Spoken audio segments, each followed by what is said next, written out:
तो आइए दोस्तों, बहुत कम समय बच गया है अब एग्ज़ाम का। ये 10वां का फिजिक्स है और फिजिक्स का एक क्वेश्चन पीछे ले मान के चलिए कि 3-4 वर्ष का पूछा हुआ प्रश्न हम आपको रिवीजन करा रहे हैं।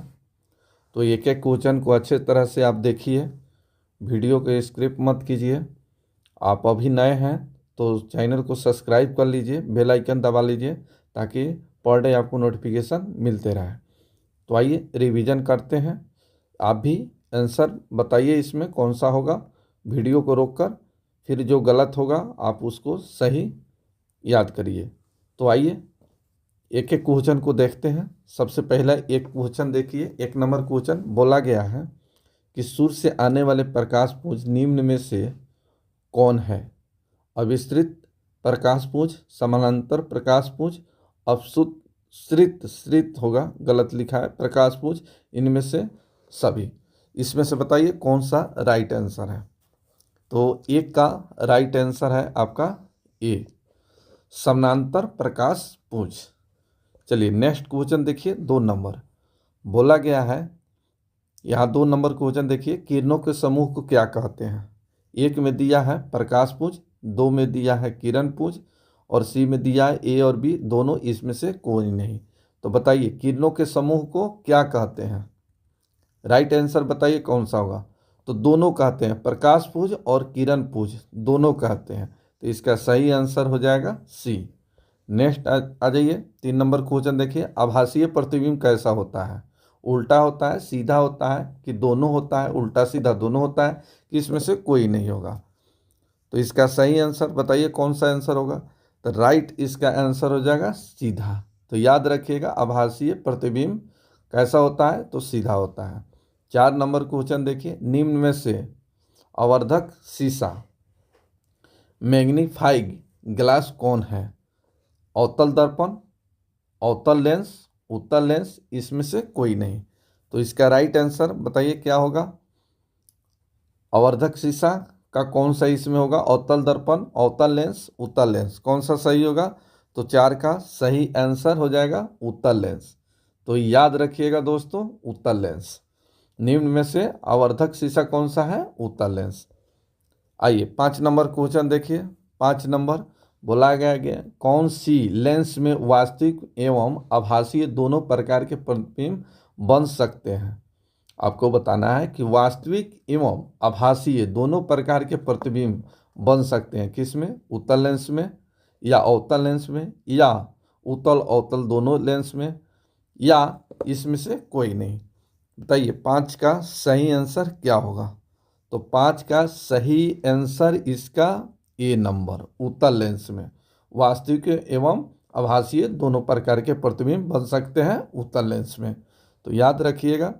नेक्स्ट 6 नंबर क्वेश्चन देखिए, 6 नंबर क्वेश्चन बहुत अच्छा क्वेश्चन है। 6 नंबर देखिए, लेंस की फोकस दूरी एफ एवं क्षमता पी हो तो इसमें से कौन सा सही है? बताइए कौन सा इसमें सही है। F by P is equal to 0.5, या दूसरा नंबर है F into P is equal to 1, F P by F is equal to 1, P by F is equal to 2। तो इसका सही आंसर कौन सा हो जाएगा? तो याद रखिएगा 2 नंबर, P into F into P is equal to 1, याद रखिए। 7 नंबर क्वेश्चन देखिए, 7 नंबर क्वेश्चन बहुत अच्छा क्वेश्चन मैं लेकर आ रहे हैं। इसमें समझिए बहुत ऐसा क्वेश्चन है जो आपको इस साल एग्जाम में पूछेगा तो पूछेगा, क्योंकि वही क्वेश्चन बता रहा हूँ जो पिछला 3-4 वर्षों में पूछा हुआ प्रश्न है, वही आपको बता रहा हूँ। अदरवाइज दूसरा क्वेश्चन नहीं बता रहा हूँ। वही क्वेश्चन है जो वीवीआई क्वेश्चन है, जो इस साल एग्जाम में पूछने का उम्मीद है। तो आइए देखते हैं। 7 नंबर क्वेश्चन देखिए, कहा गया कि फोकस दूरी 20 cm के अवतल दर्पण की वक्रता त्रिज्या क्या होगी? यानी फोकस दूरी 20 cm के अवतल दर्पण की वक्रता त्रिज्या क्या होगी? तो 7 नंबर का सही आंसर कौन सा हो जाएगा? सी नंबर, 40 cm। नेक्स्ट देखिए, नेक्स्ट क्वेश्चन 8 नंबर बोला गया है कि कांच की एक समानांतर पट्टी पर श्वेत किरण तिरछी आपतित होती है निम्नलिखित कौन प्रथम आवर्तन के साथ घटित होगा? तो बताइए, विचलन होगा कि पूर्ण परावर्तन होगा कि वन विक्षेपण होगा? इसमें से कोई नहीं। सही है सर, 8 नंबर का सही आंसर क्या होगा? तो विचलन होगा। याद रखिएगा, सही आंसर होगा विचलन। नेक्स्ट 9 नंबर क्वेश्चन देखिए, उत्तल दर्पण में आवर्धन का महत्व मान क्या है? महत्तम मान क्या है? उत्तल दर्पण में आवर्धन का महत्तम मान क्या है? 2 है, 1 है और अनंत है। कौन सा हो जाएगा सही आंसर बताइए?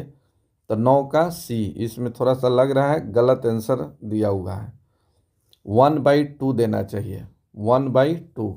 तो ये 1/2 होगा। याद रखिएगा 1/2 इसका राइट आंसर है, 1/2 याद रखिएगा। चलिए नेक्स्ट 10 नंबर क्वेश्चन देखिए। 10 नंबर क्वेश्चन बोला गया है, किसी वस्तु का अवतल दर्पण द्वारा बना प्रतिबिंब आभासी, सीधा तथा वस्तु से बड़ा पाया गया तो वस्तु की स्थिति कहाँ होनी चाहिए?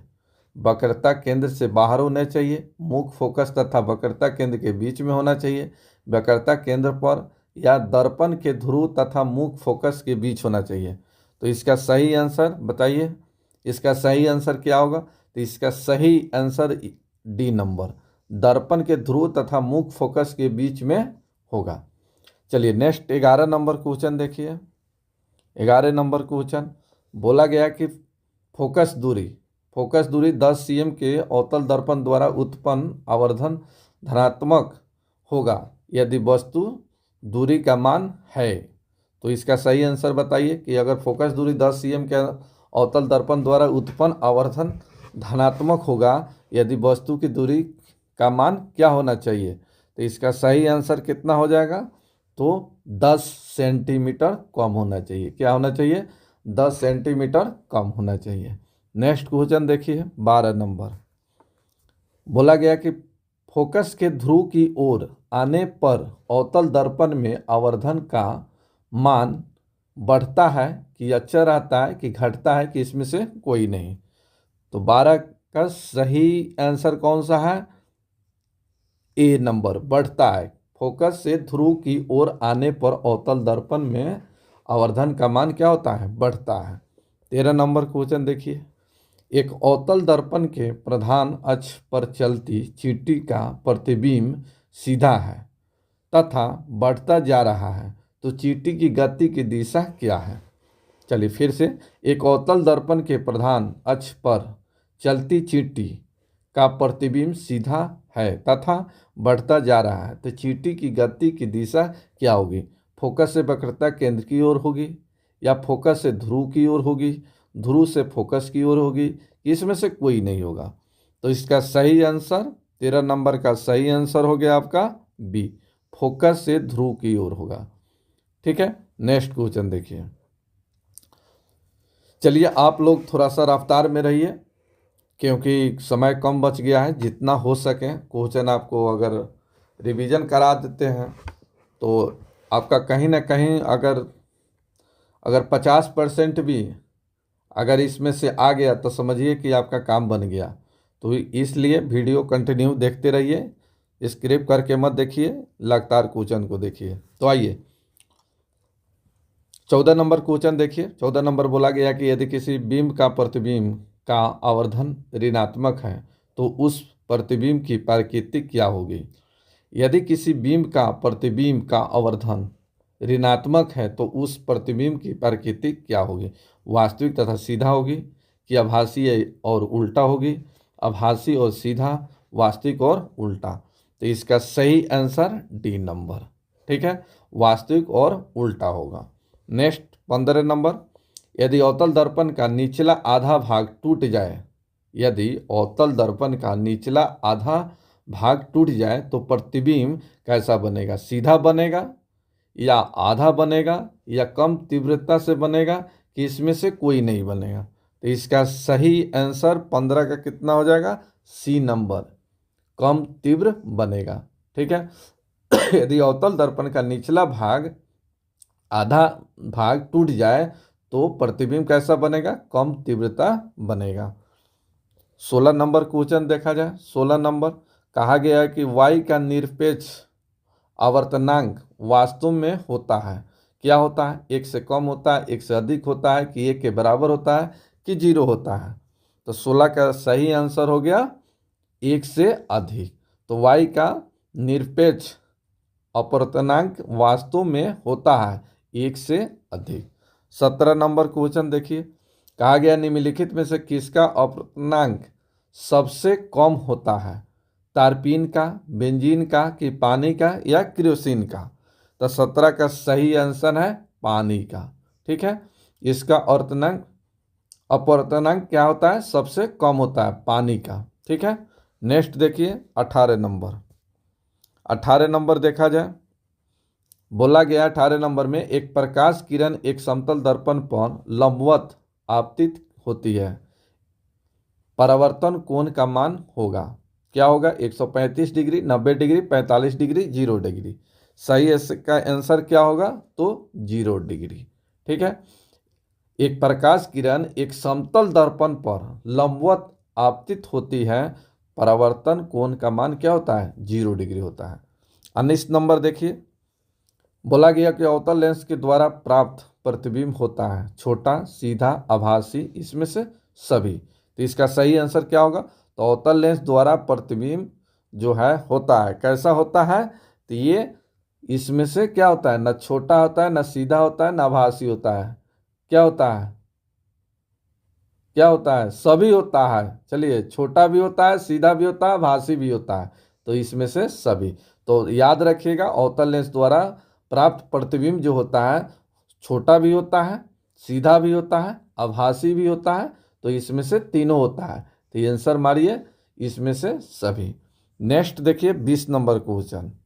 20 नंबर क्वेश्चन देखिए, 20 नंबर में बोला गया है कि वायु में अभिसारी लेंस है, वायु में अभिसारी लेंस है, तो कांच का अवतल लेंस, कांच का उत्तल लेंस, कांच का समतलावतल लेंस, या इसमें से कोई नहीं। तो कौन सा सही आंसर हो जाएगा इसका, तो सही हो जाएगा सी नंबर, कांच का उत्तल लेंस।